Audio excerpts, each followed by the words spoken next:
You're listening to All Hands on Tech. Come along as we get to know the people and businesses behind the province's ever-expanding tech sector. Each episode, we'll chat with local experts to uncover the hidden gems that make Nova Scotia a hub for collaboration, innovation, and creativity. All Hands on Tech is proudly produced by Digital Nova Scotia, the industry association for Nova Scotia's growing tech sector.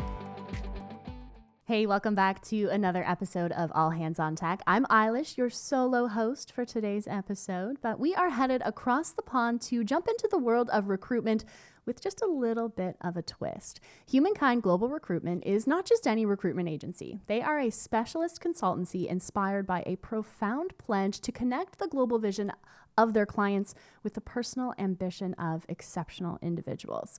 Their approach is unique, combining the specialist insight and experience of their vast network with an empathetic, human-centered focus for every candidate. Bringing more than 50 years of combined expertise to the table, my next guests make up the leadership team responsible for the world's most personal recruitment consultancy.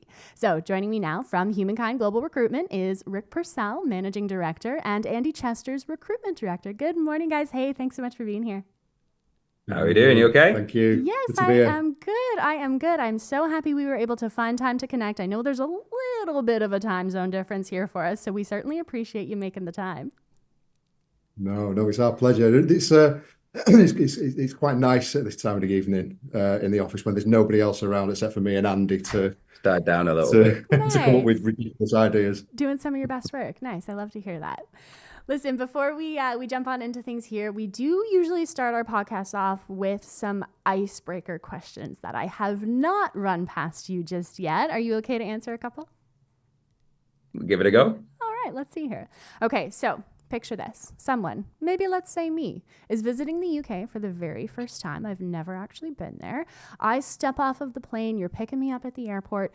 Where is the first place that you're taking me to show me the real United Kingdom, and why? I would ask you the question: what are you looking for? Okay. If you're after the Britain that people think of outside of the UK, the thatched roofs and the little windy lanes and all that kind of thing, then I think a quick hop over to the Cotswolds, take you through some of the little chocolate box villages, go for a nice cup of coffee and a cake. Yeah, okay. Probably where I'd take you. Very British. Yeah, very British. Quintessentially British, yeah. I love it. That's what I'm looking for. I came there for a reason, right? Yeah. Okay, Rick, maybe since Andy answered that one, you can answer this one. What does your unwind after work downtime routine look like? Oh my God. Right, okay. So I've got two little kids. Okay. Under So unwind 6. actually isn't in your vocabulary at There's all. there's absolutely no such thing at the minute. However, as wonderful as they are, I love going to watch Manchester City play. So the local football team, home of the champions of England and Europe, not anymore, but Andy and I, you see Andy's face there, he's a big Manchester United fan. I'm a big Manchester City fan. That's probably the only thing that we ever disagree on, really, is the football. Yeah. But even you can't disagree with that anymore, can you?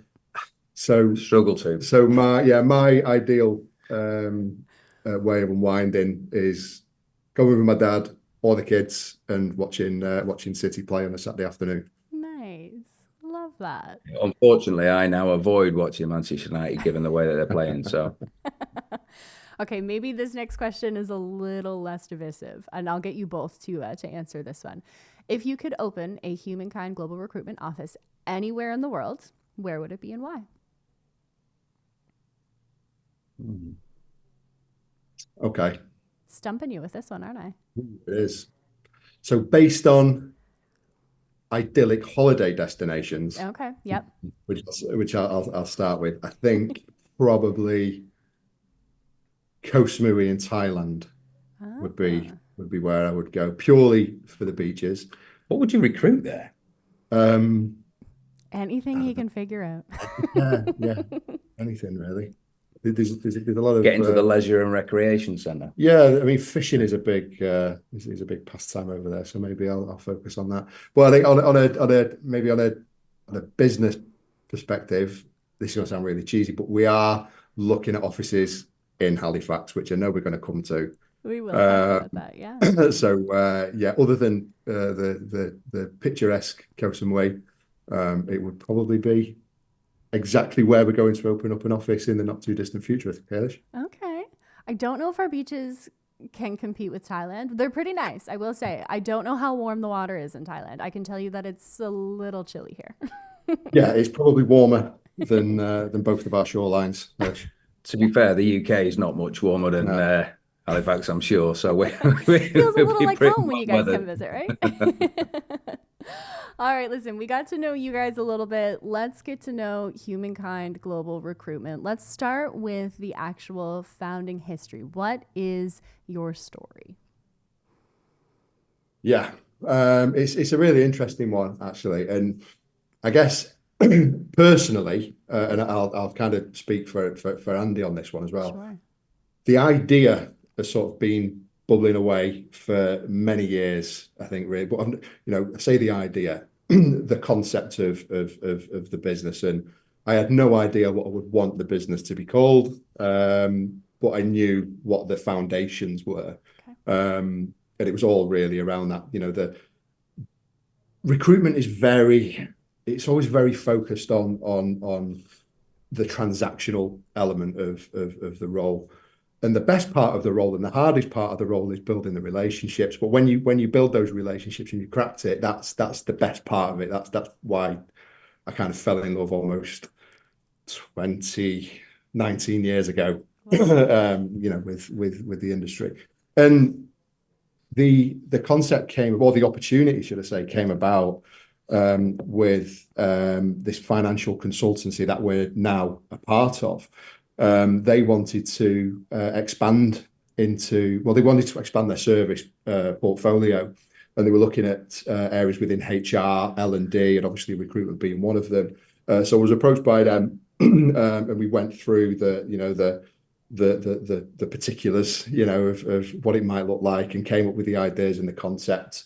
And they agreed that it sounded, like a really good idea. But they didn't really want a great deal to do with it sort of hands-on, because they've got their, the group have got their things to do within the finance world. That's what they're experts at. And I think, what's been really good is that they also listen to the experts when it comes to recruitment, and they just kind of said, well, just go and do your thing, sort of thing. Nice. So we agreed, this repayable launch investment figure. And part of that, was not only sort of coming up with the brand name, which as soon as we saw the brand name, and Andy was part of the process at that stage, when we saw the name, it's like, that's what's kind of been in our heads for the last 19 years or 50 years. Maybe a little bit longer. Combined, you're both too young for 50 years experience. So it all started to come together really from that. And part of the overall sort of strategy that we had was a really, really early piece of M&A, and that's sort of where Andy and I began our very, very fruitful relationship. And yeah, it all sort of stemmed from there really. But this sort of shared vision really of it sounds really twee, but when you say doing recruitment, doing it the right way, looking after people, Andy and I had this burning desire to do this sort of thing together, and that's where the M&A sort of was part of a massive part of this founding history, if you like. And it really laid the foundations for where we are now, only 7 months into our history.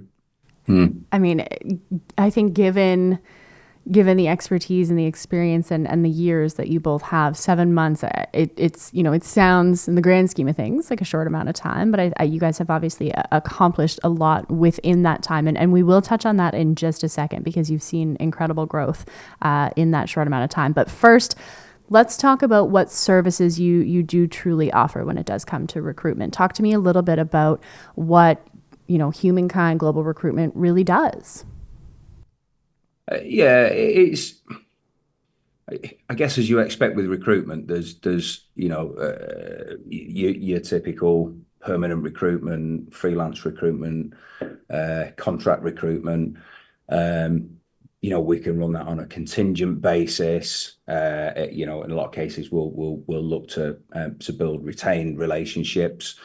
And in terms of the verticals, we have some particular strengths between myself and Rick and the wider team within the likes of creative digital marketing, IT, pushing quite heavily now into the likes of professional services, so things like HR and accountancy and whatnot. So yes, these are the things that we offer. But I think, as Rick alluded to before, I guess what we look to do is beyond just the transactional element. It's how we forge relationships with the type of clients that we're looking to work with. So it's not just about finding a vacancy, filling a vacancy. It's about finding the clients that want to work with us, where we can become a part of their strategy, if you like, for recruitment, where we can get under the skin of what they are as a business, how they operate, and culturally what matters to them, what kind of person will fit with them. Because as you develop that relationship over a long period of time, you can start to anticipate things for them. You can guide them in terms of recruitment strategy. And that's really where we're looking to be a little bit different than just, filling a role, if you like. Yeah, but that data is a big part of the service offering. And when you look at the recruitment life cycle and the world over, right, the recruitment life cycle is pretty much the same. It's a process, right? Okay. But when you look at this process, it can become very, very sort of convoluted, with all sorts of different elements thrown in, multiple interview stages and all the rest of it. And you've got all these different suppliers that are getting involved. And a lot of recruitment professionals, experienced and non-experienced, always see that the recruitment process to start when that job hits their desk for them to work, for them to fill on behalf of the client. But the reality is that recruitment as a profession, like we said earlier, it's all based on relationships. The recruitment life cycle actually starts much sooner than when that job hits the recruiter's desk, and even sooner again from the headcount planning from the client side, which we do get involved in as well. We can support on that sort of stuff. It begins with that initial relationship, that initial conversation, and it might be that there's no jobs for the recruiter to work, but we're not really bothered about that, because it might be that the person that we're talking to is working for a startup, let's say. And one of the biggest things to get wrong for any business is hiring the wrong people, is hiring, a way above sort of salary and salary benchmarks, having a poor process and so on and so forth. So I guess our service really starts when there's no business to do at all. It's that value add piece that we do, where we can give that company the data, to help them support their hiring plans, to help them support their headcount planning, even before they've got that job to fill or those jobs to fill. And that's something I think which is a really big part of what we do. It might be that we don't touch a job for a year for that particular client, and that's fine. As long as that business is getting what they need to be able to make the right decisions, then that for us is enough. And hopefully we will get business in the future. And that's sort of how we're basing our ethos on everything that we do, really. I mean, I'd have to imagine that, as somebody who has been in different positions and has been in charge of hiring, that process is exhausting. And of course, I mean, every candidate is putting their best foot forward and putting on the show during the interview process and whatnot. And ultimately, you know, they might look a certain way during that process, but then when they actually get into the thick of things, might not be the right fit for the team. So if you guys are kind of doing all of that behind the scenes work to really make sure that that is the right match, I have to imagine that's the year that you didn't touch the job, it won't matter when you've got the right candidate finally in the position and hopefully seeing a lengthy career within that position and within that team. Yeah.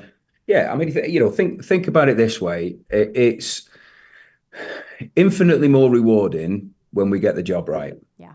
It's infinitely more rewarding when, you know, the candidate is with the client for a number of years. It's infinitely more rewarding when the client comes back to you time and again or recommends you to someone else. And the process of getting to that point in itself is more rewarding because actually you're learning about people, you're getting to know people. You know, you're not just, I don't know, word matching. You're not just firing CVs around. You're acting on the knowledge that you've gained. And it's, you know, for many years, you know, we you know, prior to myself and Rick coming together in my sort of previous recruitment life, we've always operated that way. And, you know, in a purely selfish way, it made business development so much easier because you get that word of mouth marketing. You know, you get people recommending you. So Building that reputation. It's a win-win on all fronts. And I think the opportunity for us to come together and really kind of solidify this in a defined way of working is you know, it is what the last 6-7 months has been about. So, you know, yeah, you're right. It's only been 7 months we've been going, but in actual fact, it's a continuation of 20 years, really, just with a new skin, you know? Yeah, absolutely. Okay, let's talk about that growth that you've seen because it's been very impressive. You've had growth in other countries. You don't often see that with startups. So how do you think you've gotten to this point? What do you think has made you successful? Is it that human first approach that is obviously so important to you guys? We like to think so. Yeah. I genuinely like to think so. I think there is an element of that. I think there has to be. Do you know what? Yeah, it's got us through the door. But I think more to the point, it's when you get the feedback further down the line that people kind of get where you're coming from because of the experience that they've had. So, you know, does it get us the business? Arguably, but I think it's like I say, it's a solidifying of the relationship that comes with it. You know, 3-4 weeks down the line when, you know, they're over the moon with the way things have run. So, I mean, yeah, you're right. It gets you through the door. I mean, I'm a bit of a romantic with it. You know, I'd love to think that it's all purely down to the fact that we're just good, honest, decent people. But you know, we've got a lot of experience, you know, in our respective markets. Some people within the business, you know, within multiple markets across multiple geographies. So we like to think we know what we're on about. So it's all well and good being, you know, the nice guys and gals on the block, but you've got to know what you're on about, and you've got to be able to deliver. You've got to be effective. And we like I said before, you know, we do a lot with data. And that's not just for our clients, that's for ourselves as well. It's understanding, you know, how efficient are we running, you know, as a business, you know, how many CVs does it take us to fill one job?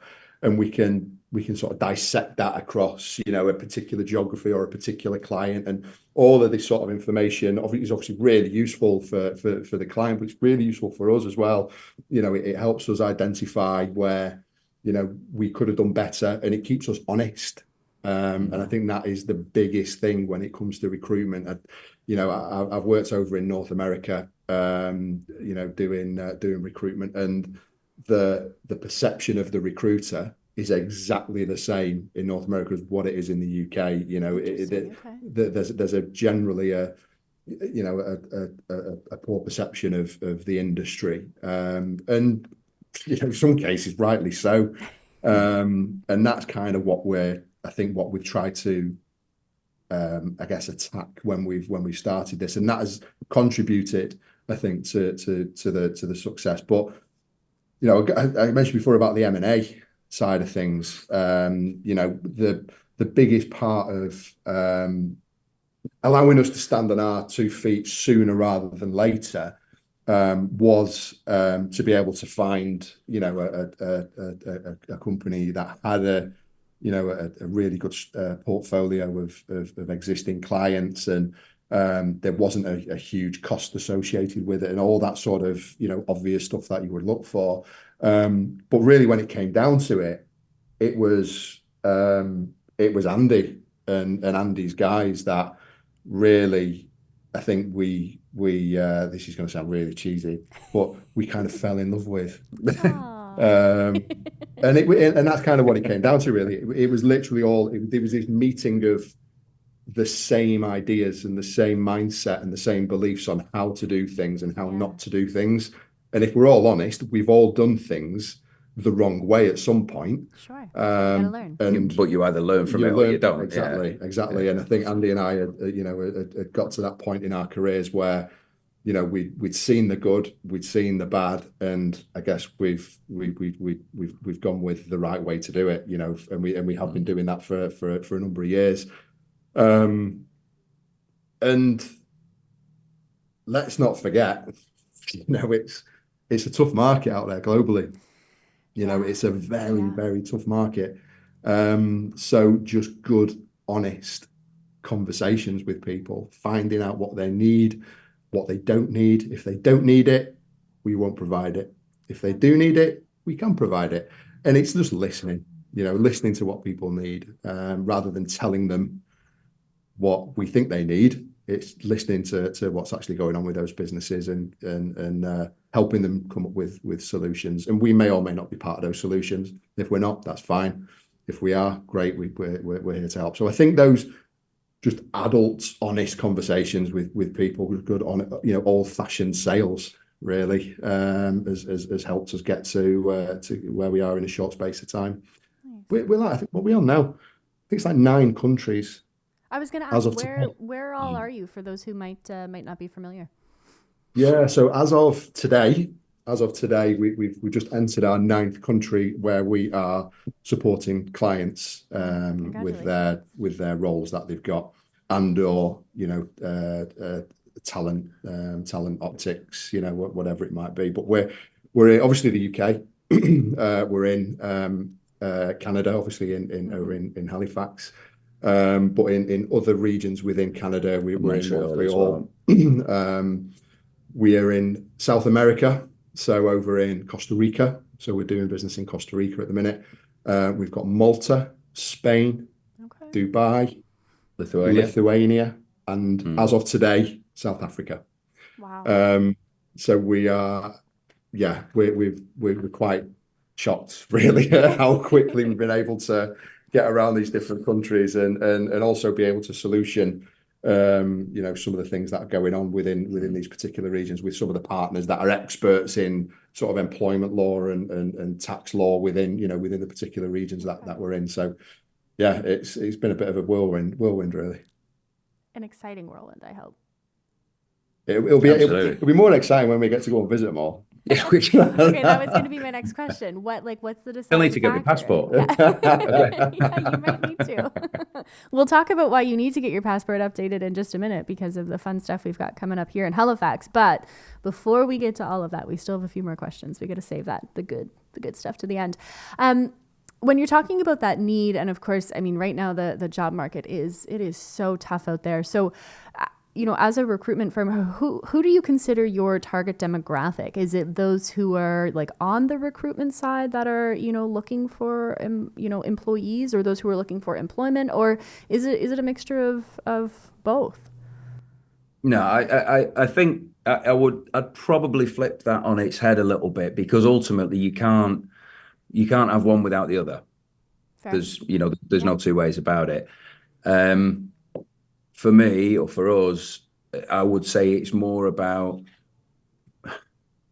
what are the kind of clients that we want to work with, because ultimately We want to be working with like-minded people. We want to be working with the kind of companies that are open to working through ideas, looking at problems, working out how to solve them, leaning on us for advice and guidance, and allowing us to seek knowledge and understanding along the way. And again, it comes back to that same old thing: is just building a relationship, but like a strategic partnership that lasts for a long time, because it benefits everybody.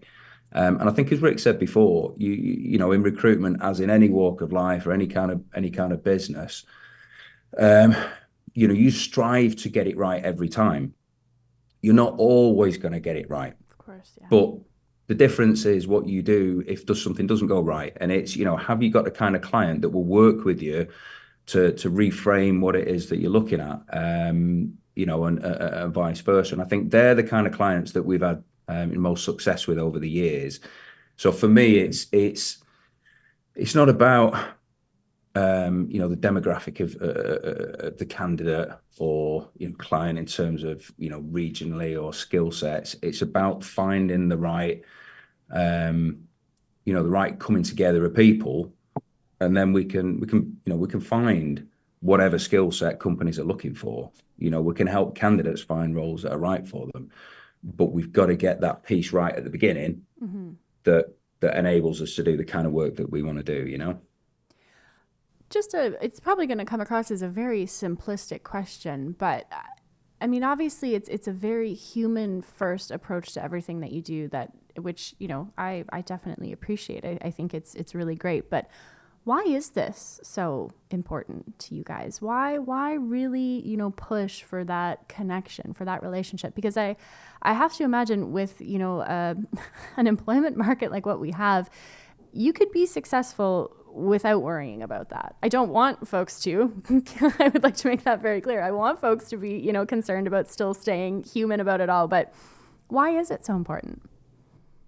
I think, if you don't mind me answering, Rick, I would say, going back to from a personal point of view, Eilish, I mean, Christ, most people don't go to university to do a degree in recruitment. The majority of people that end up in recruitment fall into it by one means or another. And I was a graphic designer by trade before I got into recruitment 20 something years ago. And as you imagine, graphic design isn't sales. No.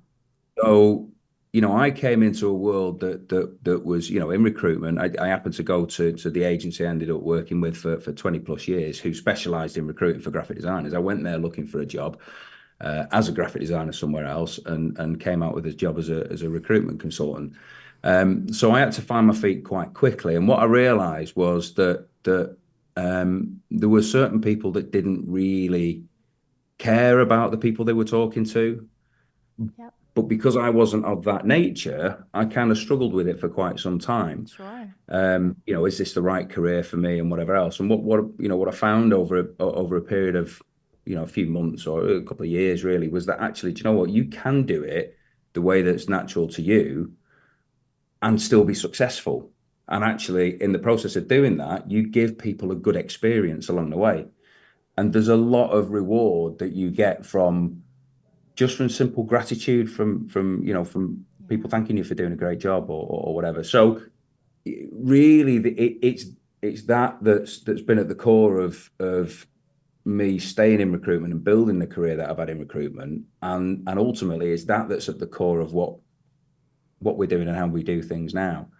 Of course, recruitment can be done aggressively where there's no care for people around them, same as a million other sales opportunities, but it can be done the right way. So those are the situations that end up on that subreddit. I don't know if Reddit's a big thing over in the UK, but it's a website, and it's people just sharing experiences, and it's basically this whole channel of, I think it's recruiting hell, excuse my language. And it's people sharing situations where recruiters just had no human side, it seems. And of course, it goes both ways from, prospective employees. And look, there's we're not the only ones who do a good job. There's a lot of recruitment companies and recruitment professionals out there who share the same mindset as us, the same ethos as us. But if you think about it, you throughout your career, you would have, maybe, I think there's some statistic, I forget what it is off the top of my head, but it's something like you would go through 9 different jobs on average in your career. Okay. And some of those might be sort of internal moves. So as a job seeker, at any level, you might only deal with a recruitment consultant once, maybe twice, especially in permanent recruitment, not so much in contract or freelance recruitment, but certainly in permanent recruitment.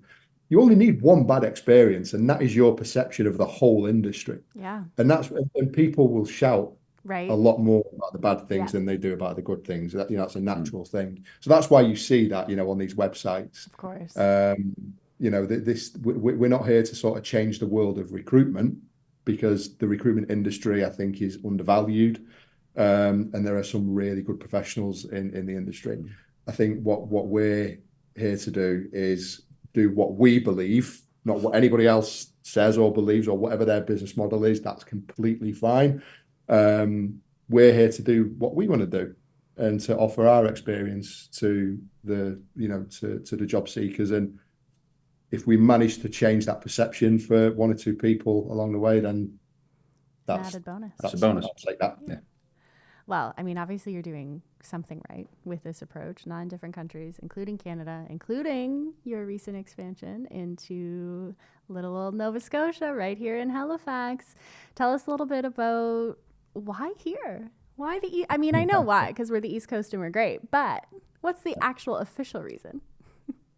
Look, we're a small business, and that brings its challenges, but also brings its opportunities. Yeah.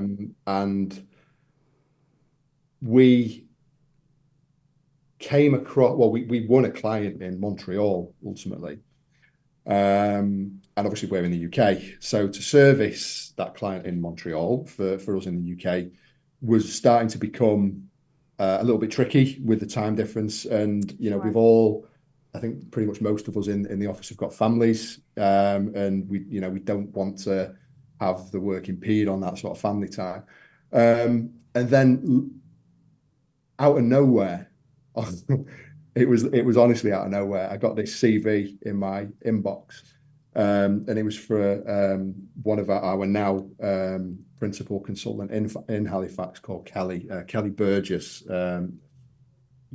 LinkedIn her, Google her. She's really good. She's great. And she came into my inbox. We went through the process. We interviewed, and she was just phenomenal. So we were really honored, really, that she could see the vision that we had. She shared that vision, and also she was really bloody good at what she does. So we hired Kelly. Thankfully, she accepted.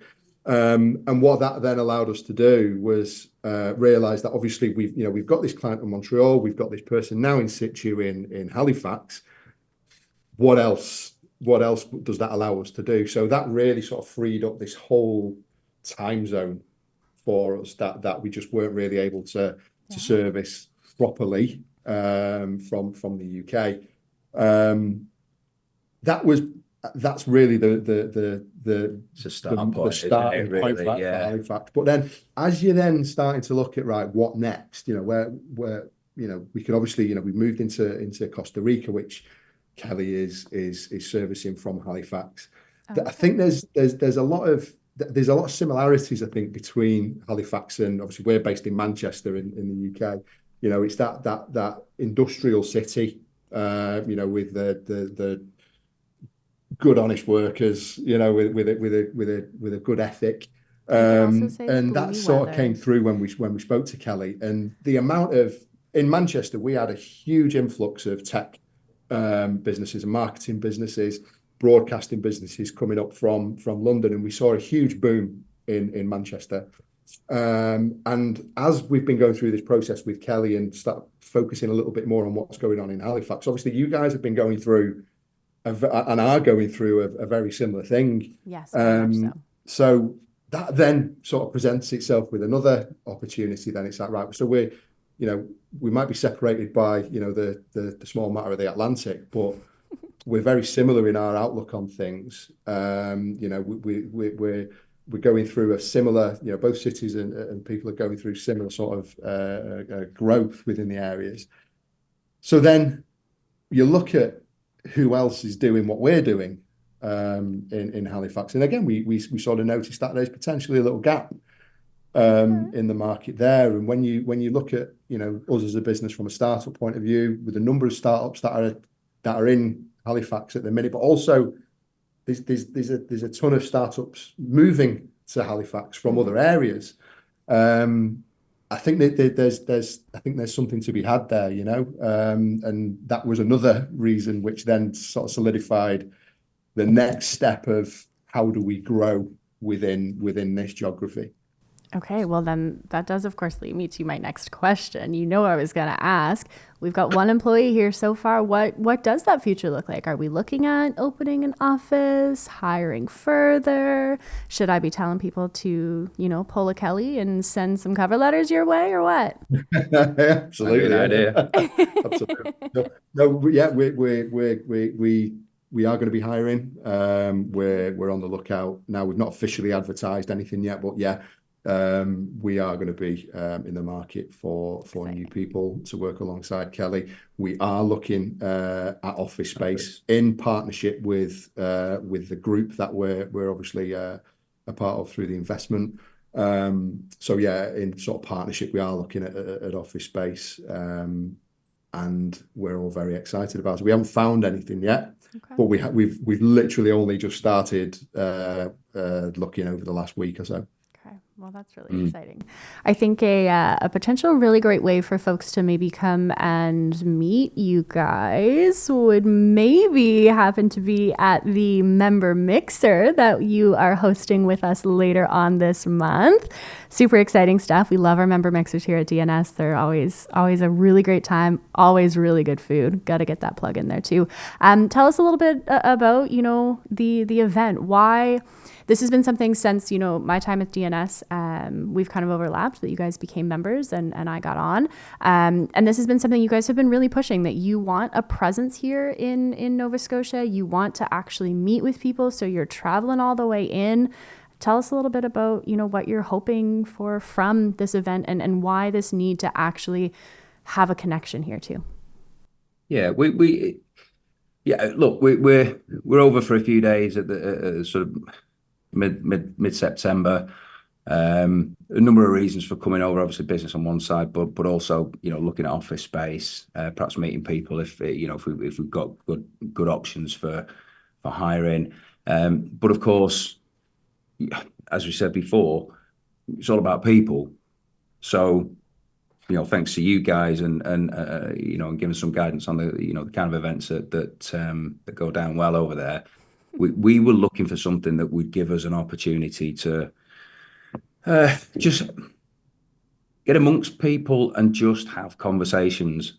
Nothing too formal, something relaxed, completely informal, but completely informal. Yeah, but yeah, obviously great venue, music, food, drinks, all that kind of thing, and ideally just for a bit of fun. We're long enough in the tooth to realize that you don't rock up at a new place and suddenly you're walking away with a load of business. At the end of the day, we, as we said before, want to get to know people.